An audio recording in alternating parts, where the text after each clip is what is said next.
guztioi eta ongi etorri Eusko Ikaskuntzaren mai inguru berri batera hemen, Radio Vitoria.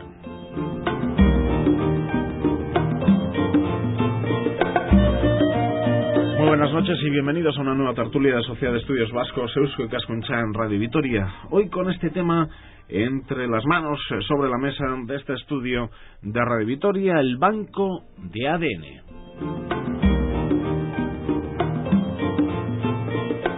Tres invitados para hablar de esta cuestión relacionada con diferentes cuestiones importantes respecto a nuestras vidas. Marian Martínez de Pancorbo, ella es el responsable del Banco de ADN de la Universidad del País Vasco. Marian, Gabón, buenas noches. Gabón, buenas noches. Bueno, ¿de quién depende este banco? Te quiero decir, ¿depende de una facultad? ¿Depende de un lugar concreto de la universidad? ¿De quién depende?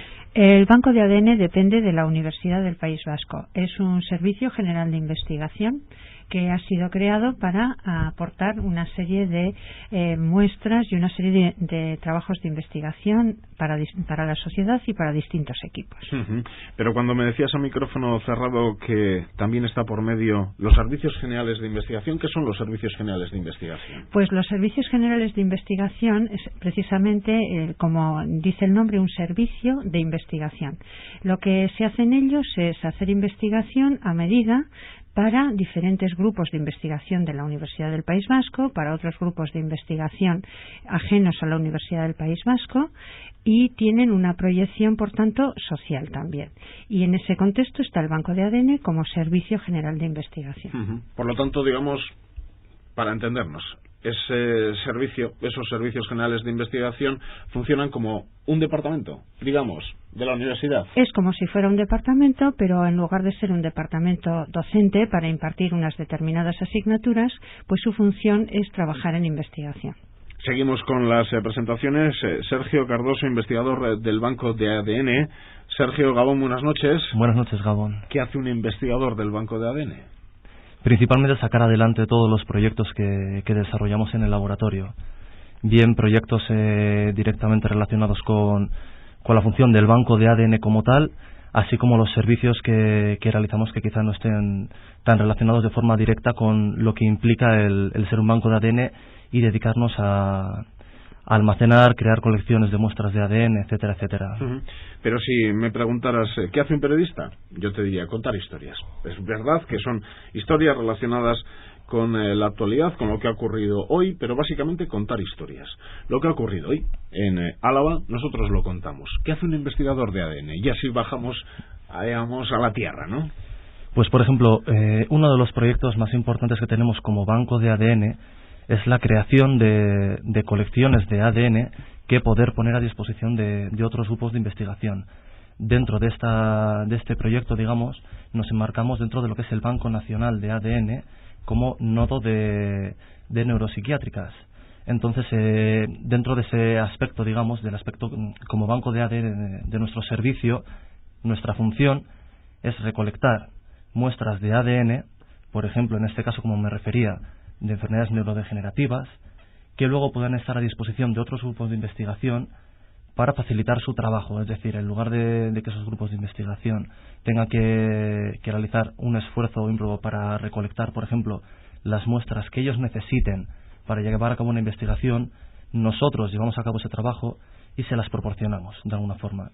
Se trata de facilitar de alguna forma, en la medida de lo posible, en ese aspecto, el trabajo de otros grupos de investigación. Creo que ha llegado el momento de explicar a los oyentes qué es el ADN, que pues quien les habla, por ejemplo, no lo tiene muy claro, y creo que como yo, muchísimos oyentes que ahora mismo nos escuchan. Xavier El Coro Aristizábal. Xavier, Gabón, buenas noches. Gabón, buenas noches. También investigador del Banco de ADN. ¿Qué es el ADN? Bueno, en pocas palabras, al fin y al cabo es la secuencia donde está escrito cómo hemos sido, cómo somos y cómo seremos en el futuro. Cada uno de nosotros. Exactamente. Tiene toda la información que compone nuestro cuerpo. Toda la información que compone nuestro cuerpo. Sí. Pero ¿Cómo estamos constituidos? ¿Cómo se hace? ¿Con análisis de sangre o...? No. En este caso el ADN es constitutivo de todas las células nucleares del cuerpo y contiene toda la información de tanto su funcionamiento como su asociación con respecto a otras células y cómo luego se unen para formar, en este caso, pues la constitución del cuerpo. Me estáis dando explicaciones muy técnicas. explicaciones muy de andar por la Universidad del País Vasco, pero ahora mismo no nos están escuchando ni profesores ni alumnos. ¿Me entendéis los tres? Perfectamente. Sí. No he entendido nada de lo del ADN. ¿Qué tienes que hacer? ¿Qué que hacerme para sacarme el ADN a mí? Bueno, Unos análisis, ¿qué tengo que hacer? Bueno, la verdad es que si tuviese oportunidad de obtener tu ADN, podría hacerlo. Pues mira, desde tus células, en este caso de la piel, las células epiteliales, desde un hisopo de saliva, desde un pelo con raíz, y bueno, lo que sería ya más a una prueba intrusiva sería en el caso de, pues si te quisiese extraerte pues un par de mililitros de sangre, escasos, 2, podría extraer una cantidad bárbara de ADN de tu cuerpo, también de algún tejido corporal tuyo, pues de músculo, de cualquier órgano. Con una pequeña heridita lo tienes. Sí, pero bueno, de forma sencilla, que la gente se cree que con una pequeña saliva, un poquito de saliva en un hisopo, que al fin y al cabo es como un bastoncillo de los oídos, un hisopo, pues podríamos extraer tu ADN y tenemos toda tu información génica. Toda la información genética. Sí. ¿Y con eso qué puedes hacer? Pues de eso, pues podemos saber tus orígenes. En este caso, el Sergio, que es de la línea arqueogenética, pues sería capaz de saber, utilizando tu ADN mitocondrial, pues una Jesús. Nos metemos en algo. ¿Qué habrá dicho? Sí, bueno. Sigue, perdóname. Sí, y bueno, sabríamos que en este caso pues también podríamos determinar, utilizando determinadas posiciones del ADN, pues igual si tienes alguna predisposición a tener alguna enfermedad, si tienes alguna enfermedad génica, podríamos también utilizar, como el servicio lo tenemos en el banco de ADN, podríamos determinar un parentesco entre, bueno, si evidentemente eres o eres tú realmente el hijo de tu padre. Para eso necesitas el ADN de mi padre también, ¿no? Sí, o en este caso, pues en alguno de los... ¿O no? Sí, bueno, sí. Depende, puede ser del padre, si el padre no está disponible, pues puede ser de familiares del padre, ¿sí? O también de otros hermanos, etcétera. Hay múltiples posibilidades. Vamos, que con el ADN nos tenéis ya colocados. Sí. Básicamente... Lo importante es las posibilidades que crea para la sociedad el llevar a cabo proyectos de investigación sobre el ADN, digamos, sobre todo los que están encaminados a determinar posibles relaciones entre determinadas características de ese ADN y posibles enfermedades. Es decir, pero una vez que tenemos la enfermedad, o esto también me ha interesado mucho lo de enfermedades genéticas y demás, para prevenir también sirve, De momento no sé si se podría decir exactamente para prevenir. Lo que hacemos ahora mismo, de alguna forma, es servirnos de, vamos a decirlo, de los pacientes, de alguna forma recolectar muestras de personas que padecen determinadas enfermedades e investigar sobre ellas comparándolos, digamos, con muestras controles de personas que no padecen esas enfermedades. Eso es lo que nos permite determinar si existen determinadas características en el ADN que puedan estar relacionadas. Nosotros, los periodistas, pongo estos ejemplos para bajar a la tierra y que no se me escape nadie, ¿verdad? Vamos por ahí llamando por teléfono, diciendo por la calle, básicamente llamando por teléfono: mañana quiero entrevistarle, mañana queremos hablar de esta cuestión, ¿nos puede hacer unas declaraciones? Vosotros que vais por la calle diciendo: ¿me das tu ADN? No. Sí y no. Sí, también. Curiosamente, sí. Precisamente una de las funciones más importantes y más difíciles que tiene un banco de ADN es reunir una buena colección de muestras. Pueden ser muestras humanas, como estábamos hablando, o también de otras especies. El banco de ADN contiene colecciones de diversas especies. Nos centramos hoy en la especie humana. Casi la labor más difícil y más complicada es obtener el consentimiento y la colaboración de las personas para que nos cedan una muestra de sangre, generalmente, para poder obtener después el ADN del que estábamos hablando, que tiene tantas funciones y que tiene tanta utilidad. En este sentido, pues hay que colaborar con los clínicos, se colabora también con las asociaciones de enfermos, concretamente en este caso Alzheimer, Parkinson, esclerosis múltiple, etcétera. Y también tenemos una colaboración recién inaugurada con el Ayuntamiento de Vitoria, que nos permite obtener muestras de personas nonagenarias y centenarias para posteriormente estudiar el envejecimiento. Con las residencias de la tercera edad. Efectivamente. Y esa es la labor que realmente es, digamos, importante y que hace falta constituir un banco de ADN para poder presentarse, llamar a las personas y decirles: ¿quiere usted colaborar con un poco de su material genético? ¿Por qué depende, Marian, que está muy bien, que dependa de la Universidad del País Vasco, pero por qué depende de la Universidad del País Vasco y no de Osakidetza? Bueno, los bancos de ADN, incluso los hay privados, no en el caso del País Vasco, pero también hay un banco de ADN que depende de Osakidetza. Bueno, no está bien dicho Osakidetza. Depende realmente del Departamento de Sanidad del Gobierno vasco. Está el banco que depende de la universidad. Los bancos en general tienen un equipamiento, para entendernos. Es necesario una cantidad de máquinas y una cantidad de conocimiento en forma de personas, como los investigadores que hoy nos acompañan aquí, tan grande que tiene que ser sustentado mediante una grandísima inversión. Y precisamente por eso estamos dentro de un ente público, en este caso como la universidad. A ver si he visto muchas películas o acierto en algo. Por ejemplo, llama a un juzgado y os pide una prueba de ADN de no sé qué persona porque están detrás de si esa persona es el padre o no.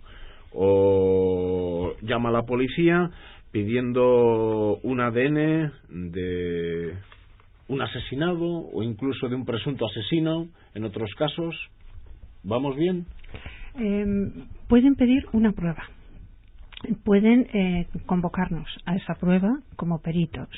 Y en ese caso, pues nosotros nos vemos en la obligación, tanto por nuestra profesión como porque nuestro deber con nuestro trabajo es aceptar esa prueba pericial. Y una vez que la aceptamos, entonces se pone en marcha el mecanismo. El primer paso, tomarles una muestra, que tiene que ser con su consentimiento, salvo que un juez determinase que habría que tomar una determinada muestra por algún motivo, que sería siempre sin violencia física. Podrían ser muestras encontradas en el domicilio de esas personas o en lugares donde han estado, etcétera. Y a partir de ahí pues se inicia el análisis de ADN. En este caso, un caso judicial, un caso de identificación genética, por tanto, pues analizaríamos unas determinadas regiones del ADN diferentes a si estuviéramos investigando la enfermedad de Alzheimer o la enfermedad de Parkinson, o si estuviéramos trabajando en cáncer, como es otra línea de investigación, etc. Y si, por ejemplo, el interesado, en este caso, vamos a poner mi ejemplo, dice la prueba de ADN, es Ismael. Yo ya puedo decir misa de que no soy, que es una prueba sin vuelta de hoja, es una prueba... No, efectivamente, gracias a que las cosas son razonables hoy por hoy y estamos en un estado de derecho, eso no es así. Las pruebas de ADN son altamente objetivas, pero no son vinculantes. Esto significa que es una prueba más dentro de un proceso y que será valorada como tal. Y al final... Pero ya me hablas de procesos judiciales, que es el ejemplo que te he dado, ¿no? Sí, eso es. Pero para otro tipo de investigación médica, ¿consideráis que es una prueba...? En investigación médica depende de lo que estemos estudiando. Podemos estar estudiando un gen que es una mutación y sabemos seguro que si está la mutación pues se relaciona con una enfermedad y esta enfermedad, si no se ha manifestado, se va a manifestar.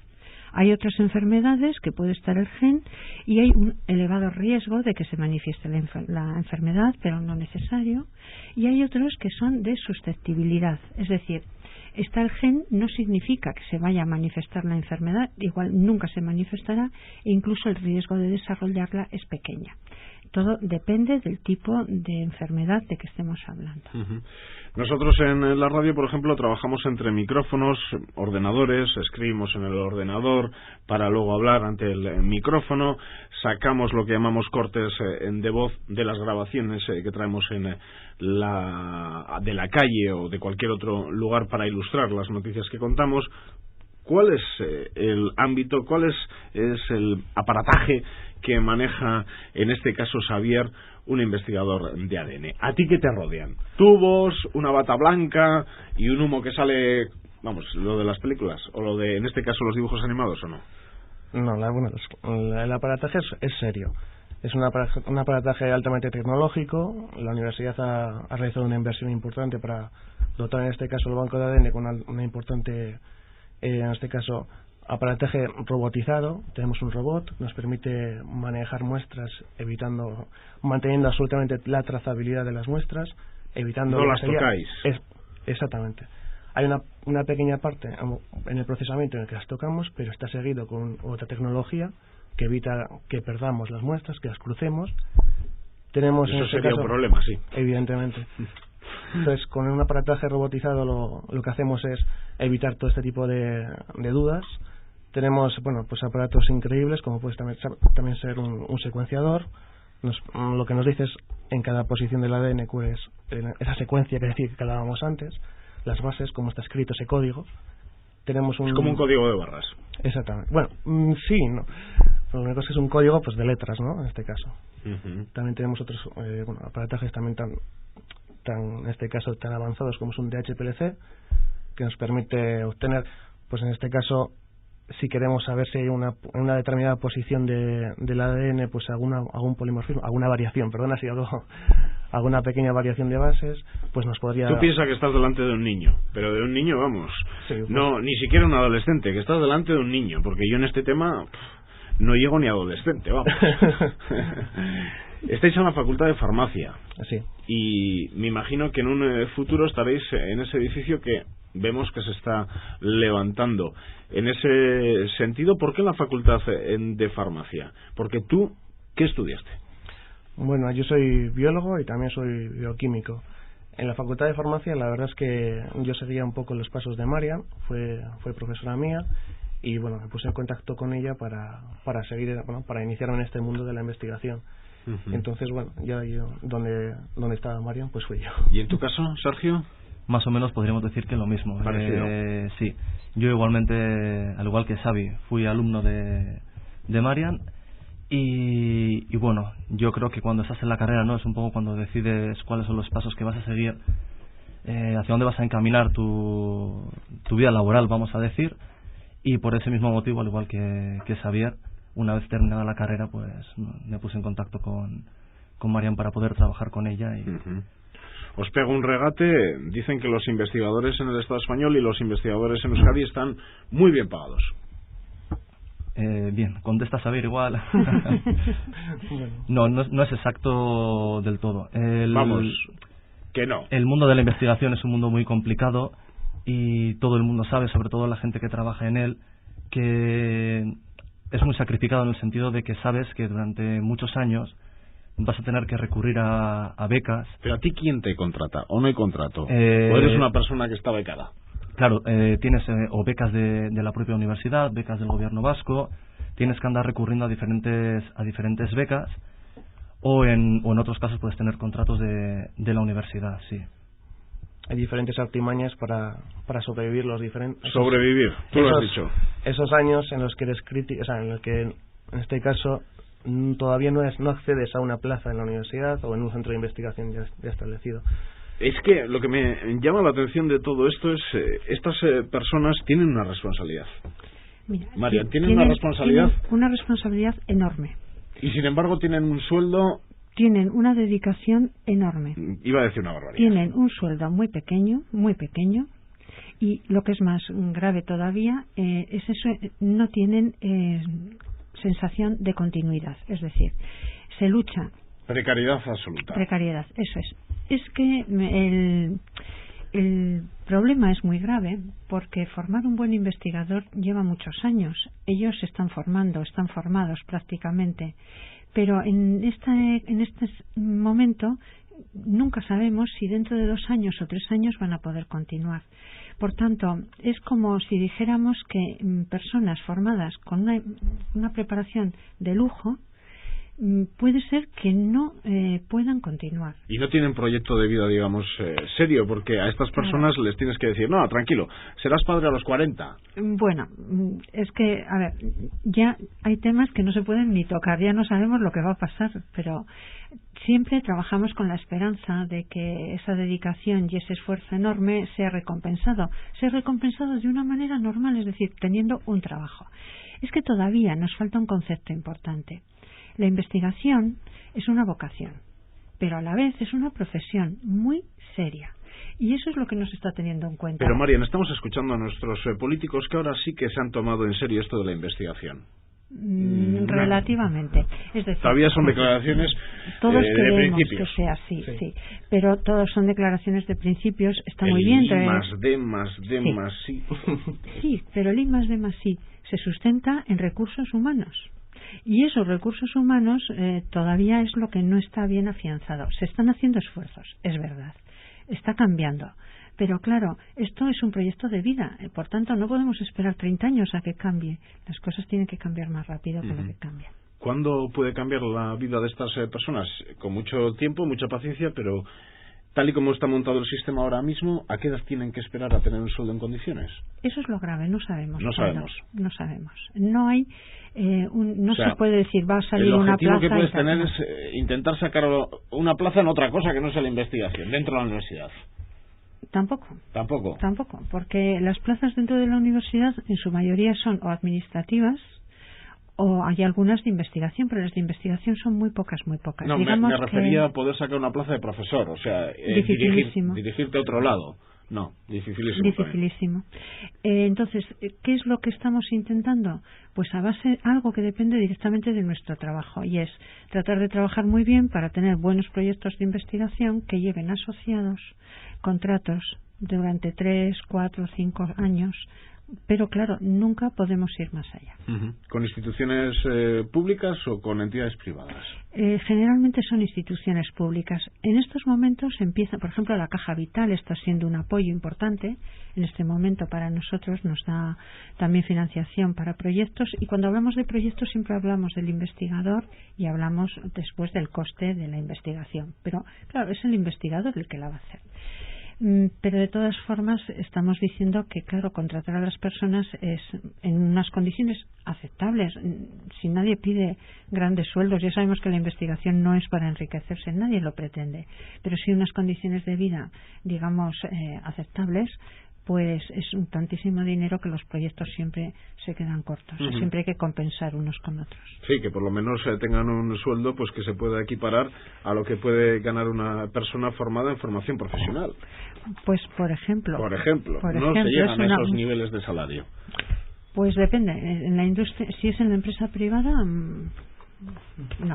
bueno, imposible, claro. Si pensásemos ya al nivel que estamos hablando de formación de estas personas, imposible. Decir algo, porque esto lo está diciendo muy bien ella, lo escuchan ciudadanos que, igual que quien nos habla, tiene la dificultad de entender cómo pueden ocurrir estas cosas, ¿no? Bueno, la verdad es que se tira mucho en este sentido de las ganas de solucionar ciertos problemas de la sociedad, de ese altruismo en el investigador, ¿no? De la vocación.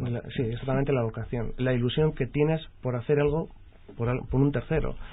El problema está en que a lo largo de los años, o una de dos, o ves que se potencia esa ilusión, o al cabo de ciertos años pues dices, hasta aquí he llegado, cambio de profesión, y evidentemente todo el dinero que se ha invertido en mi formación, todo el dinero que de algún modo la sociedad ha invertido para que luego se revierta sobre ella, se ha perdido. Estamos perdiendo investigadores de forma continua, después de haber realizado procesos de formación de casi 15 años, cuando un investigador es más maduro, cuando es capaz de afrontar proyectos por sí solo o en colaboración multidisciplinar, cuando, por decirlo así, ha llegado a su punto álgido, no hay continuidad. Marcha. ¿Y qué hace? ¿Dedica su vida a otros quehaceres o se marcha a otro lugar? Pues hay de todo. En este caso hay gente que se recicla, gente que cambia de país, se va, por ejemplo, a Estados Unidos, se va, prueba pues un poco de suerte en la Unión Europea, lo que sería en el resto de los países, vamos.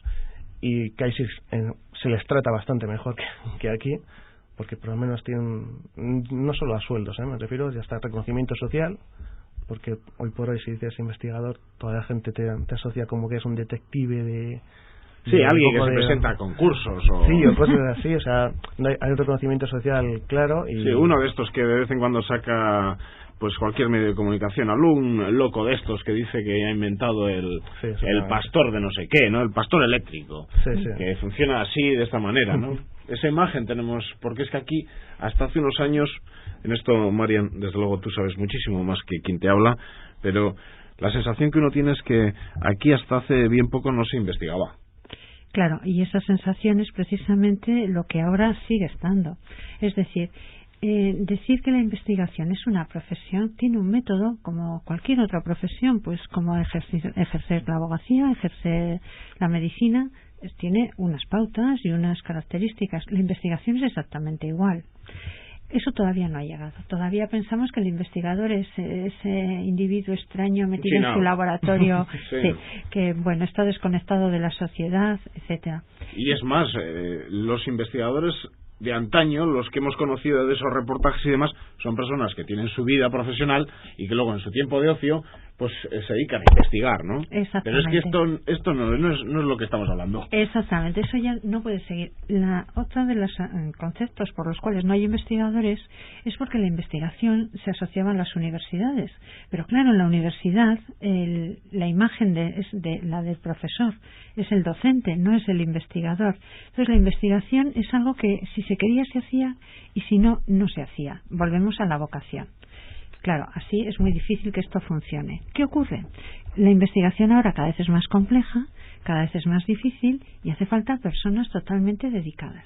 Es decir, cada vez se ve más la necesidad de que haya investigadores profesionales. Y de eso es de lo que se trata ahora, separar esas dos funciones. Lo cual no quiere decir que un buen investigador no tenga que, a su vez, hacer docencia, un poquito de, pues dar cursos como hacen ellos, por ejemplo, que son responsables de distintos cursos. Es decir, tienen que transmitir, tienen que comunicarse. Pero la dedicación fuerte, importante, es la investigación. Uh-huh. Y no es de bichos raros. Aquí tenemos la prueba de gente bien joven dedicada a ello, totalmente integrada en la sociedad. Uh-huh. ¿Esperas algo de ese nuevo edificio? ¿Crees que por lo menos la universidad, dentro de lo que son los organismos directivos de la universidad, desde hace tiempo ya se intentan dar pasos en mejorar el campo de la investigación dentro de la universidad? Hemos notado una mejoría grande de los últimos 5 años a esta parte. Esto empieza a cambiar. Y en el nuevo edificio, precisamente, pues se está planteando dedicado a la investigación, con una serie de dotaciones y servicios. Porque ahora estáis en un edificio donde van docentes y donde se da docencia. Exactamente. La Facultad de Farmacia es un edificio fundamentalmente docente, donde se da esta dualidad de que estábamos hablando, que hay muchos profesores que también hacen investigación, pero las condiciones no son las óptimas.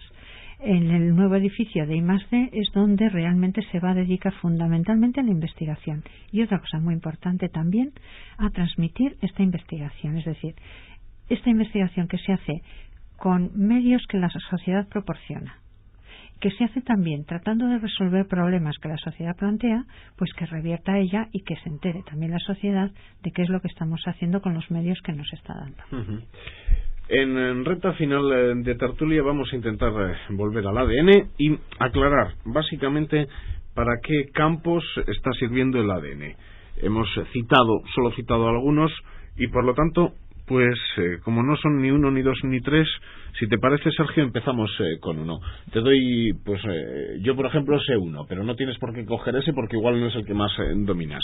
El campo de paternidad-maternidad. ¿Para qué campos sirve esto del ADN? ¿Para qué cuestiones? Si nos centramos en el campo de las pruebas de parentesco biológico, que no sé si prefieres que hable de ese o es indiferente. Tira para adelante, sí. ¿Para qué sirve? Principalmente para solucionar las grandes dudas que tienen las personas. Es decir, es importante que la gente conozca o que los investigadores trabajen para determinar posibles relaciones entre una enfermedad y, como decía anteriormente, variaciones en ese código genético, en el ADN. Pero es igualmente importante resolver cuestiones que quizás preocupan a la gente en su vida diaria, ¿no? Quizás esas dudas de no saber si una persona realmente es tu hijo. Son dudas que preocupan a una gran parte de la sociedad porque es así. Es cierto que son muchas las personas que recurren a las pruebas de parentesco biológico.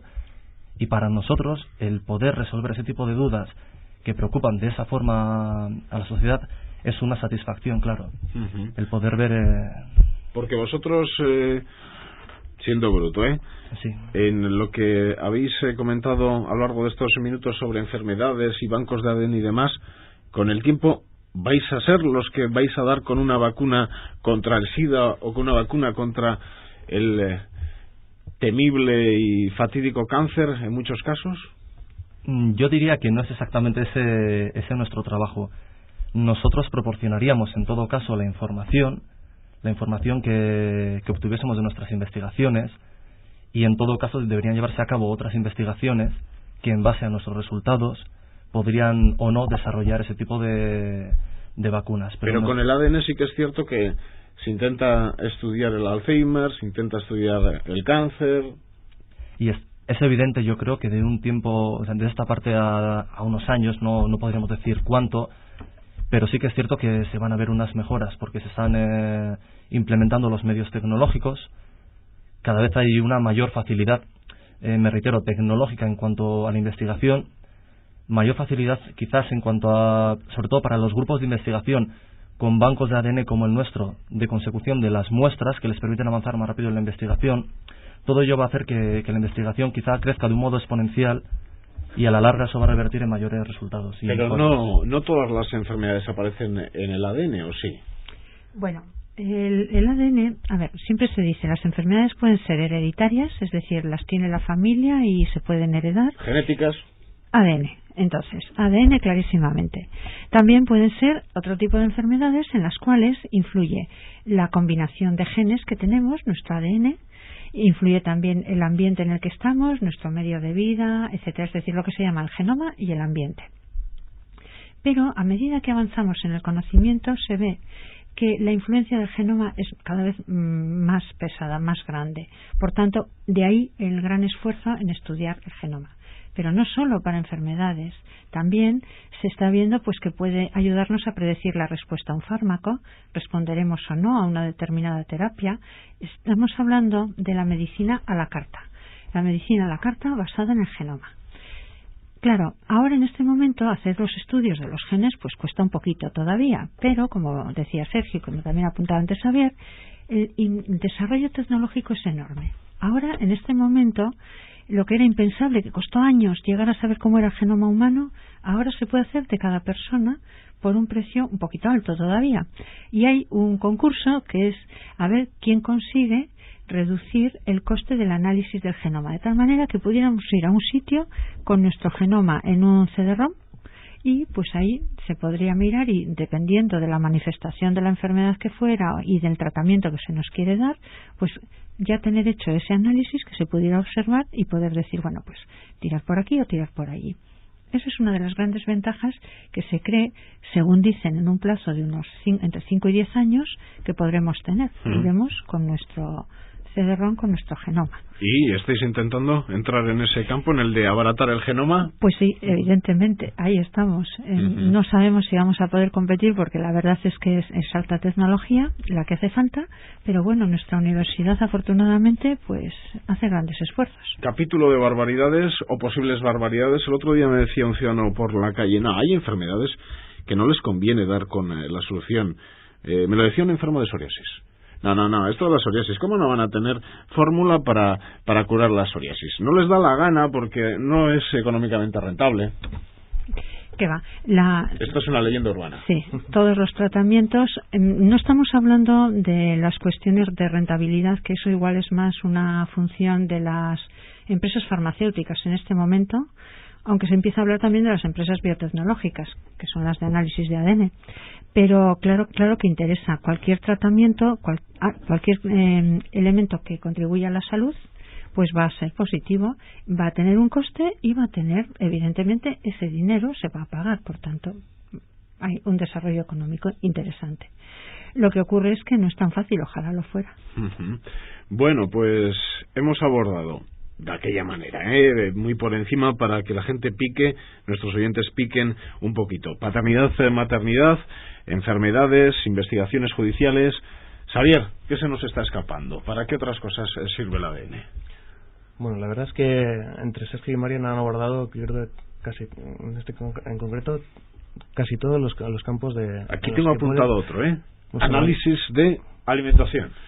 Te iba a comentar, en los transgénicos también podríamos, en este caso, utilizar la genómica para la creación de organismos genéticamente modificados, los OGMs, organismos transgénicos. Podríamos, en este caso, modificar una determinada planta para que su producción... El trigo, por ejemplo. Pues sí, en este caso, para que la producción de trigo por hectárea cultivada de trigo transgénico pues sea elevada, que resista una plaga, que no sea necesario aplicarle un herbicida. Colectivos sociales, colectivos progresistas se echan las manos a la cabeza con los transgénicos. Bueno, la verdad es que si empezásemos a abordar los transgénicos sería una tertulia que podría durar horas, porque la verdad es que... Dame alguna pista. Bueno, yo qué te voy a decir, yo estoy a favor de los transgénicos. Uh-huh. Veo, evidentemente, como cualquier cosa, tiene su parte positiva y su parte negativa, ¿no? Como casi todo en nuestra vida. Entonces, la parte positiva es que el uso, por ejemplo, se me ocurre de herbicidas, el uso de otros agentes químicos para combatir plagas de insectos, se reducirían. Luego, al final, de forma indirecta, la cantidad que llegase al consumidor sería mínima. Hoy por hoy no sabemos la cantidad de herbicidas e insecticidas que nos pueden llegar a través de los alimentos. Con los con los transgénicos perfectamente podrían reducirse la cantidad, la producción sería mayor. Por ejemplo, hay determinadas variedades de trigo que necesitan menor cantidad de agua. Entonces, teniendo en cuenta el cambio climático que estamos sufriendo, el aporte de agua para realizar estos cultivos sería menor. Yo le veo ventajas, la verdad. Sí. Uh-huh.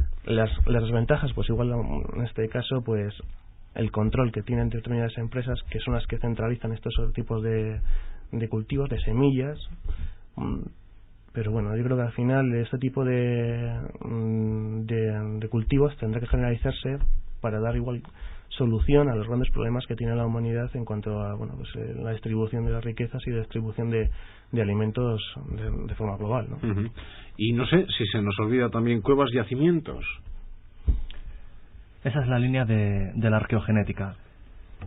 Dentro de las líneas de investigación que llevamos a cabo en el laboratorio, una de ellas podríamos referirla como línea de investigación en genética de poblaciones humanas. Y ahí podríamos dividirlo en poblaciones actuales y poblaciones prehistóricas. En nuestro caso, en nuestro laboratorio, en el banco de ADN, tenemos la suerte de disponer de la tecnología que nos permite extraer ese ADN del que hablábamos, ese código genético del que hablábamos, de huesos prehistóricos. Eso supone una ventaja porque no es lo mismo analizar el ADN de poblaciones actuales que el ADN de muestras antiguas. A lo largo de la evolución, digamos, ese código genético, aleatoriamente o por selección natural, acumula una serie de cambios que de alguna forma luego se ven reflejados en las poblaciones actuales y, sin embargo, no están reflejando cómo eran las poblaciones prehistóricas. ¿Has estudiado el ADN de alguna población, pues no sé, de hace ya unos siglos en Álava?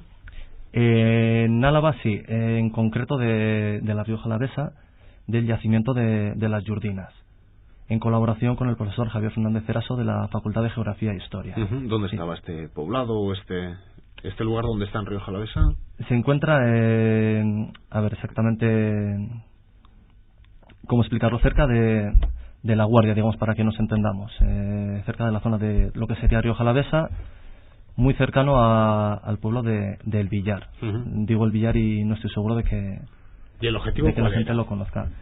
Bien, porque muchas de las teorías que hoy día siguen vigentes en cuanto a los movimientos migratorios que ha sufrido el ser humano, que ha llevado a cabo el ser humano a lo largo de su evolución, se llevan a cabo en base a las características actuales del ADN. Pero como decía, ese ADN a lo largo de esa evolución ha acumulado una serie de cambios que hacen que actualmente no se refleje cómo era realmente ese genoma, ese código genético hace miles de años. Entonces, si queremos inferir cómo se movían las poblaciones hace miles de años y determinar qué grupos poblacionales pudieron formar otros grupos poblacionales, de dónde viene este grupo poblacional o a dónde fue, es mucho mejor que recurramos al genoma de ese momento concreto que queremos estudiar. Por ejemplo, si te pregunto si había romanos o no había romanos en Iruña de Leia, o si todos eran indígenas o no. Hombre, habría que hacer muchos análisis, porque el problema es que como actualmente no se dispone de bases de datos detalladas de poblaciones concretas, el obtener resultados aislados no permitiría extraer conclusiones muy detalladas, digamos. aún es necesario abordar en mucho mayor detalle el trabajo con ADN antiguo para que permita, es evidente que no se va a llegar a la calidad o a la magnitud de bases de datos de ADN que existen para las poblaciones actuales. Pero todavía queda mucho trabajo por hacer como para poder llegar a determinar ese tipo de cuestiones. Sin embargo, hay muchas conclusiones que sí se pueden sacar sobre las poblaciones que son muy interesantes. Bueno, Marian, si hemos conseguido por lo menos pues que muchos oyentes hayan mantenido el interés por esta conversación, me doy por satisfecho. Si alguno de esos oyentes se quiere acercar a donde estáis, ¿puede hacerlo? Estoy aquí pues igual que hay pues no sé, donantes de sangre, quiero ser donante de ADN. Bueno, en este momento no está, digamos, abierta la convocatoria de manera individual. Ha habido una aproximación muy interesante del Banco de ADN en la Semana de la Ciencia y la Tecnología. Pusimos ahí un stand. Plaza de los Fueros, recuerden la carpa. Exacto. Y pusimos ahí un stand y, bueno, pues esperamos que algunas personas nos recuerden y que acuerden que está el Banco de ADN. Allí se podía uno, digamos, sí, apuntar. Bueno, más que apuntar era pues tratar de enterarse de cómo es el tema y tal. En estos momentos lo que estamos reuniendo son colecciones de muestras de pacientes, no tanto de personas en general, pero bueno, esperamos que si en un futuro esto ocurre, pues que cualquiera pueda aportar. Y los pacientes son los que están ayudando y contribuyendo. Hay una iniciativa posterior de personas controles que también se pedirá y demás. ¿Por qué cualquiera no? Pues por nosotros estaríamos encantados, pero nuestros recursos son los que son. Limitados. Exacto. Y entonces hay que optimizarlos. Ahora bien, lo que tenemos es una vocación siempre de transmitir lo que somos, y si alguien tiene dudas, si quiere saber y demás, existe una dirección que es la dirección del Banco de ADN, que es concretamente bancoadn@ehu.es. Y cualquier persona que tenga una inquietud, pues nos puede escribir un email y depende de lo que quiera. Nosotros contactaremos también. Sergio, repetimos el email.